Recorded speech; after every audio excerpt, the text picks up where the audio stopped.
cette année il a la particularité d'être le salon de tout le monde. Vous avez bien remarqué qu'il y a au moins 7 pays africains et plusieurs pays européens. Nous avons les grands pays européens, nous avons l'Allemagne, la France, la Hollande, l'Italie, la Belgique et autres. Et plus de 250 entreprises qui exposent.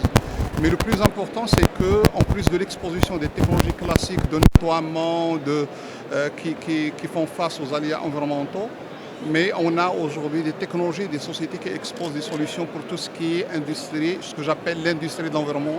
L'environnement, c'est tout ce qui est recyclage. Et on remarque qu'aujourd'hui, on recycle tout. Donc tout est recyclé. Donc c'est de la valeur ajoutée créée en termes sociaux, c'est des emplois, mais aussi en termes économiques, beaucoup de devises et beaucoup de recettes pour l'État, mais pour les entreprises. Et comme vous l'avez bien remarqué, c'est les prix qui sont aujourd'hui octroyés à des jeunes innovants. C'est Cleantech Prix, c'est avec l'ONUDI, donc on organise chaque année. Vous avez bien remarqué aujourd'hui la compétition très importante entre les universités et les centres de recherche. Et on a même des innovations qui sont brevetées. Ça veut dire qu'ils peuvent être industrialisés, qui peuvent être, comme j'ai dit, source d'une production industrielle intelligente qui pourra être écoulée dans le marché national et le marché international. Nous montrons aujourd'hui que les filières liées à l'économie d'énergie, à l'économie de l'eau, à la gestion des déchets, toutes ces filières se développent dans notre pays, mais aussi sur le continent. Nous voyons des nouvelles technologies qui parfois viennent du Nord, mais qui se développent aussi dans notre pays.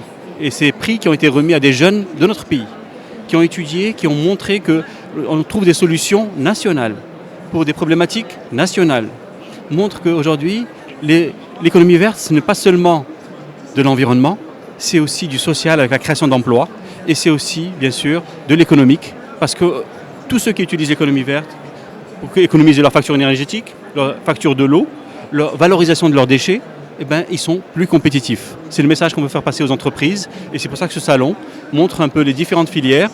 Plusieurs pays participent au niveau mondial, mais aussi au niveau continental. Aujourd'hui, nous sommes heureux d'avoir toutes ces délégations africaines présentes ici pour montrer que notre pays continue dans ce domaine. Il y a une vision portée au plus haut niveau de l'État. Il y a une vision qui est pour les prochaines années, pour les prochaines décennies, montrant que la jeunesse de notre pays, mais aussi la jeunesse du continent, peut s'investir dans cette économie verte, porteuse d'espoir, porteuse de solutions, porteuse d'emplois pour nos jeunes du continent.